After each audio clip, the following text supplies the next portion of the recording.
Hola, les comparto mi trabajo para el cierre de este bloque. Se llama Deconstrucción de narrativas, uno de los retos de la gestión cultural.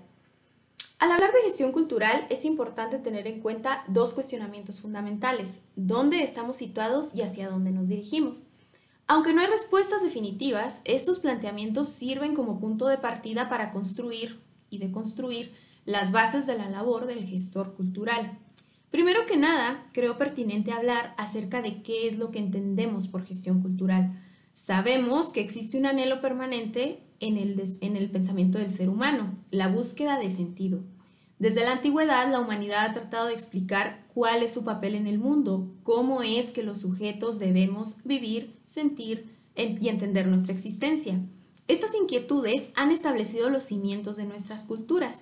En un intento por resolver el enigma, hemos desarrollado estructuras simbólicas para construir identidades a partir de ideologías, costumbres, tradiciones, espacios físicos, relaciones humanas, etcétera, que en su conjunto constituyen la esencia vital de la condición humana desde una perspectiva individual y colectiva. La gestión surge del verbo gestar, es decir, dar origen, generar, producir hechos. Partiendo de esto, se entiende que la gestión cultural es el canal a través del cual el sujeto o los sujetos van reconociendo su esencia humana, exaltando sus particularidades, reconociendo su origen y reafirmando su identidad. En este proceso es donde comienzan a tejerse los significados. Es el sitio en el que lo simbólico cobra sentido. Al respecto, el investigador Héctor Ariel Olmos nos explica que la gestión cultural, abro cita, constituye una palanca del desarrollo humano si se fundamenta en un concepto abierto y operativo de cultura y si toma en cuenta los rasgos identitarios de las sociedades en que se ejerce identidad, ni rígida ni anclada en esencias inmarcesibles, sino cambiante, conflictiva en un marco de interculturalidad. Cierro cita. Antes de continuar, es importante considerar que estamos en constante fluidez, tanto en nuestra constitución como sujetos como en el ámbito colectivo. Nada es permanente, todo está cambiando y ese es otro aspecto que debemos tener muy claro para desempeñarnos tanto como profesionales de la cultura como en nuestra cotidianidad como ciudadanos y miembros de la sociedad. Pero bueno, retomando la idea inicial, para ejercer la gestión cultural es necesario entender dónde estamos parados.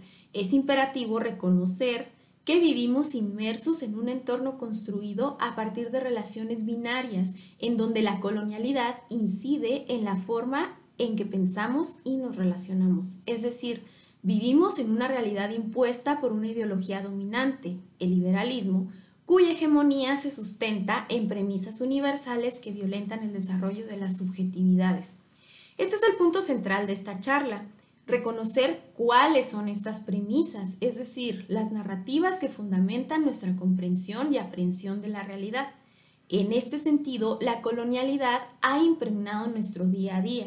Estos temas comienzan a visibilizarse durante las últimas décadas a través de diversos aparatos teóricos como el posthumanismo y el decolonialismo, los cuales plantean la existencia de una serie de metadiscursos que tejen nuestra condición de sujetos a partir del ideal de progreso y dignidad humana de la modernidad, es decir, las formas en las que concebimos nuestra humanidad, quiénes son humanos y quiénes no, la salud, las epistemologías y el conocimiento, la educación, la justicia, los derechos humanos, la democracia, la libertad, la pobreza, el desarrollo, etc.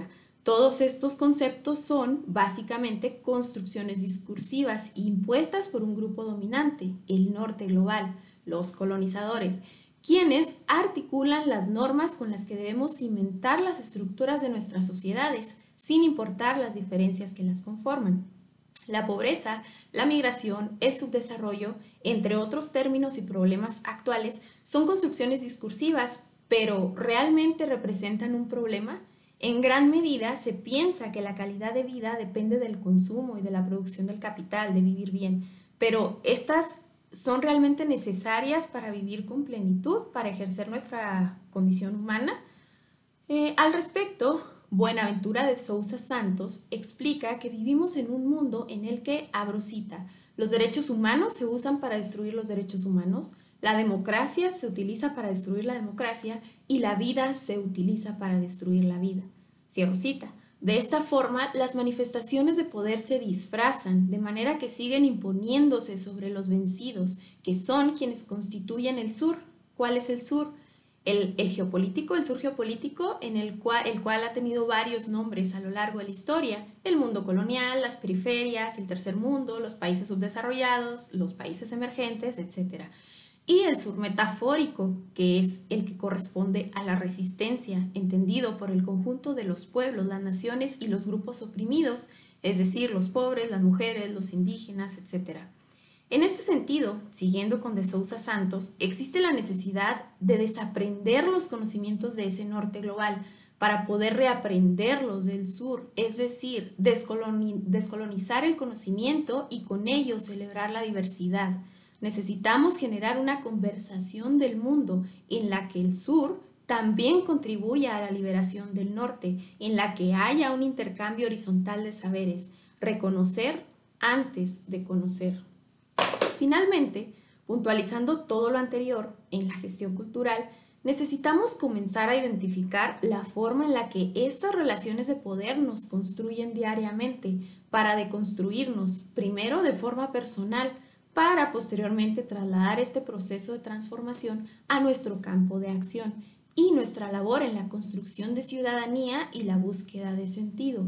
Debemos trabajar en romper la concepción etnocéntrica de la cultura y derrumbar las hipótesis hegemónicas con las que se concibe el mundo, fragmentar las creencias binarias en las que se piensa que los ciudadanos necesitan de emisarios culturales que transformen sus vidas, o bien borrar esta creencia espantosa de que existen personas cultas e incultas. La obligación del gestor cultural es trabajar con las particularidades y los rasgos de cada comunidad, de cada sujeto, para que juntos potencialicen la creatividad y la riqueza que guardan en sí mismas estas sociedades.